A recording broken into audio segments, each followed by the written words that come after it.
Morning students. Yesterday we have studied about natural disaster and many examples of natural disaster.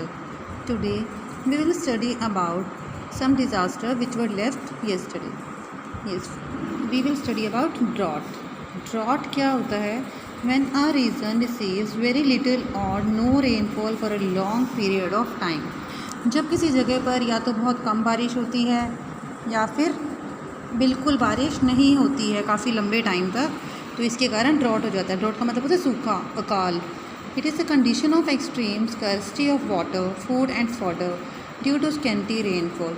बहुत कम बारिश होने के कारण या ना बारिश होने के कारण पानी की, खाने की और एनिमल्स के लिए चारे की कमी हो जाती है. और ऐसा होता कहाँ पर एरियाज़ हैं जहाँ पर बारिश बहुत कम होती है. राजस्थान में मेनली हम सभी को पता है कि राजस्थान में डेजर्ट ज़्यादा है, वहाँ पर बारिश कम होती है, तो प्लांट्स भी, कैक्टस होते हैं जिनको ज़्यादा पानी की ज़रूरत नहीं होती है, और कैमल भी ऐसे एनिमल वहाँ पर सर्वाइव करते हैं जिनको ज़्यादा पानी की ज़रूरत नहीं होती है. राजस्थान और गुजरात ये दो एरिया ऐसे हैं जहाँ पर ड्रॉट बहुत ज़्यादा होता है क्योंकि वहाँ ज़्यादा बारिश नहीं होती है. इसके अलावा आंध्र प्रदेश का कुछ हिस्सा, तेलंगाना, छत्तीसगढ़, झारखंड, सेंट्रल महाराष्ट्र, ये सभी एरियाज़ ड्रॉट से सफ़र करते हैं. Now how can we prevent droughts. Droughts को हम कैसे रोक सकते हैं? कुछ मेजर्स हैं जो हमें फॉलो करने चाहिए. More tree should be planted in drought prone areas. ऐसे एरियाज़ में जहाँ पर ड्रॉट होने की संभावना हो वहाँ पर हमें ज़्यादा से ज़्यादा ट्री लगाने चाहिए. Cutting down of tree should be avoided. पेड़ों को नहीं काटना चाहिए.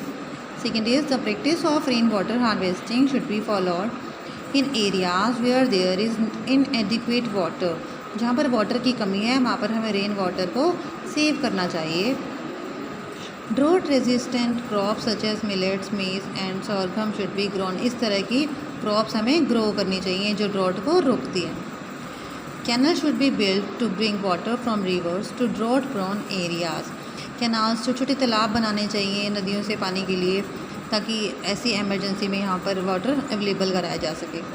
Over grazing of animal should be restricted. जो एनिमल्स ज़रूरत से ज़्यादा ग्रास खा लेते हैं, ग्रेज कर लेते हैं, उसको रिस्ट्रिक्ट करना चाहिए, बंद करना चाहिए, क्योंकि जब वो ज़मीन सूखी हो जाती है फिर बारिश भी कम आती है. जब ट्रीज़ ज़्यादा होंगे तो वो बारिश भी ज़्यादा आएगी. तो इस तरीके से हम ड्रॉट को रोक सकते हैं. इसके बाद है सुनामी. इसमें टी साइलेंट है, हम इसे सुनामी पढ़ेंगे.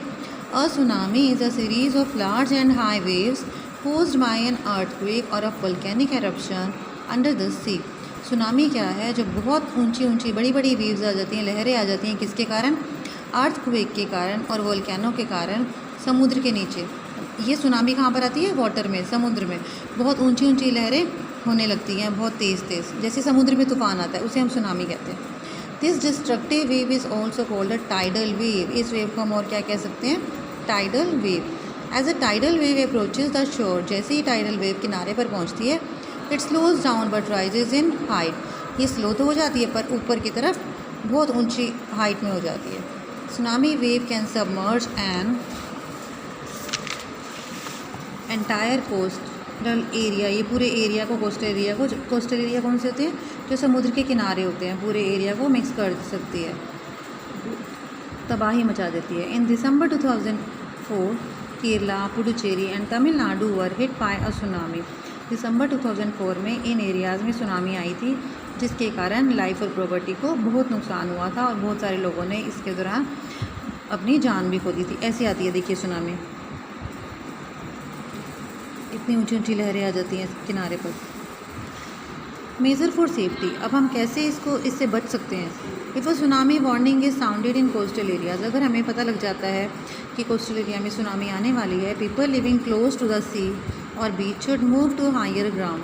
तो लोग जो उसके आसपास रहते हैं तो उनको ग्राउंड एरिया की तरफ चले जाना चाहिए, समुद्र के पास नहीं रहना चाहिए. People should stay away from the areas affected by tsunami until it is declared safe by the government. और जब तक इन एरिया से दूर रहना चाहिए तब तक ये गवर्नमेंट अनाउंस नहीं कर देती कि अब आप सेफ़ हैं. Now landslide. लैंडस्लाइड हम सब ने सुना है कि जो पहाड़ों से लैंड टूट कर नीचे गिरती रहती है, उसे हम बोलते हैं landslide. A landslide occurs when a huge mass of land और अ रॉक कोलैप्सेस और ब्रेक्स ऑफ अ माउंटेन. जब माउंटेन टूट कर छोटे छोटे पत्थरों के रूप में नीचे गिरते हैं या बड़ी बड़ी लैंड के रूप में गिरते हैं तो उसे बोलते हैं हम लैंडस्लाइड्स. मतलब माउंटेन का टूट कर गिरना. The broken mass of land falls down and causes destruction of life and property at the foot of mountains. Mountains के नीचे गिर के लाइफ और प्रॉपर्टी को ये नुकसान पहुँचाते हैं. Now measures for safety. इसके सेफ्टी के लिए हम क्या कर सकते हैं? देखिए ऐसे होता है लैंडस्लाइड, कैसे ये टूट कर नीचे गिर रहे हैं, ऊपर से नीचे बिल्कुल चूरा चूरा होके, या बड़े बड़े पहाड़ भी गिर जाते हैं जिसके कारण सड़कें टूट जाती हैं. कभी कभी चलते हुए व्हीकल्स के ऊपर, लोगों के ऊपर गिर जाते हैं, उनसे उनकी लाइफ और प्रॉपर्टी भी नुकसान होता है उनको. अब इसकी सेफ्टी के लिए हमें क्या करना चाहिए? We should listen to the radio for any information regarding the disaster. अगर हमें कोई इन्फॉर्मेशन मिलती है इससे रिलेटेड तो हमें रेडियो को सुनना चाहिए ताकि हमें टाइम टू टाइम इन्फॉर्मेशन मिलती रहे. People living in areas prone to landslide should move to a safer place. जो एरिया लैंडस्लाइड वाले, जो पीपल लैंडस्लाइड वाले एरियाज़ में रहते हैं जहाँ पर ऐसा आमतौर पर होता रहता है, उनको सेफ़ प्लेस पर चले जाना चाहिए. People should avoid driving during a landslide. Landslide के दौरान ड्राइविंग नहीं करनी चाहिए क्योंकि कहीं से भी पत्थर टूटकर उस पर गिर सकता है व्हीकल पर. It can be dangerous. People who are indoors should move to an upper storey to stay safe. जो लोग अंदर हैं, घर के अंदर हैं, उनको सबसे ऊपर वाली मंजिल पर, बिल्डिंग पर चले जाना चाहिए सेफ्टी के लिए. People living close to water bodies such as a river should stay alert for any sudden increase और decrease in the water flow. जो लोग वाटर बॉडीज़ के पास रहते हैं जैसे रिवर के पास, उनको वाटर फ्लो के बढ़ने और घटने के बारे में अलर्ट रहना चाहिए. Do not try to cross flooding streams और ड्राइव थ्रू दैम. और कभी भी अगर नदी में बाढ़ आई हुई है या आप उसमें से चल रहे हो, कभी भी उसे क्रॉस करने की कोशिश मत करो. Now volcanic eruption. वोल्केनो क्या होता है?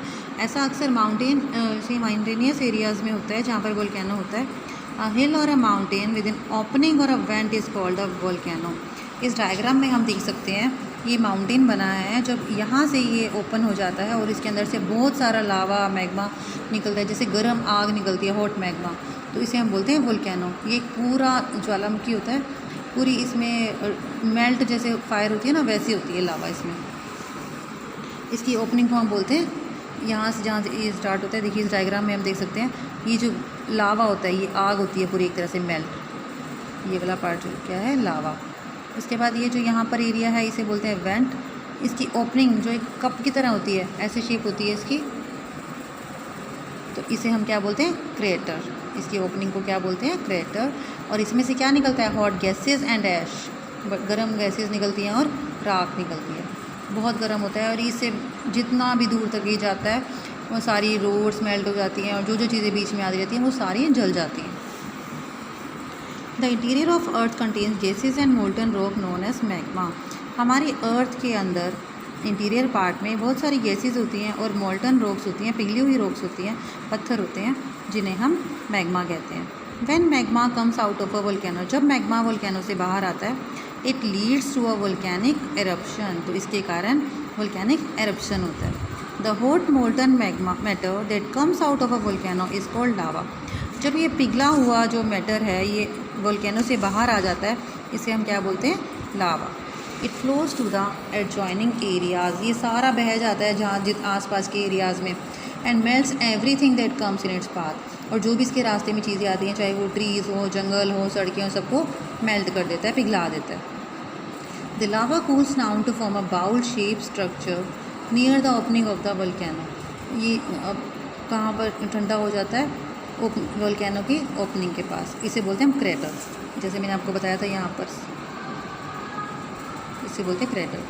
सम volcanoes also exist in oceans. कई बार जो वोल्केनोज होते हैं वो ओशंस में, समुद्र में भी आते हैं, लेकिन मैक्सिमम जो वोल्केनोज होते हैं वो माउंटेन्स में आते हैं. वोल्केनोज 3 टाइप्स के होते हैं: extinct, active, dormant. Extinct volcanoes कौन से होते हैं? That has not erupted for many years. Extinct मतलब गायब हो जाना, जो काफ़ी सालों से नहीं हुए हैं और ना ही उनके फ्यूचर में आने की संभावना है, वो थे एक्जिंक्ट, मतलब जो गायब हो चुके हैं. इसका एग्जांपल है माउंट वेजुवियस इन इटली. सेकेंड है डोरमेंट. डोरमेंट का मतलब जो थोड़े टाइम के बाद आ सकते हैं, स्थिर, जो अभी चुप हैं लेकिन उसके बाद हो सकते हैं. That has not erupted in many years. काफ़ी सालों में नहीं हुए हैं, but is expected to erupt some time in future. पर फ्यूचर में कभी भी हो सकते हैं.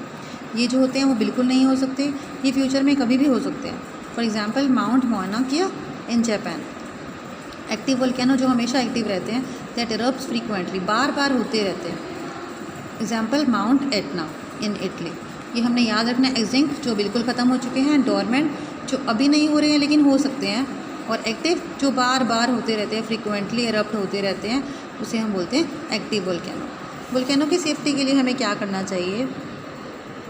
We should go to a safe place by government, जो गवर्नमेंट अथॉरिटी सेफ़ प्लेस बता रहे हैं वहाँ पर हमें चले जाना चाहिए। इलेक्ट्रॉनिक डिवाइसेस को स्विच ऑफ कर देना चाहिए जो वोल्केनिक इरप्शन हो रहा है उस टाइम के दौरान।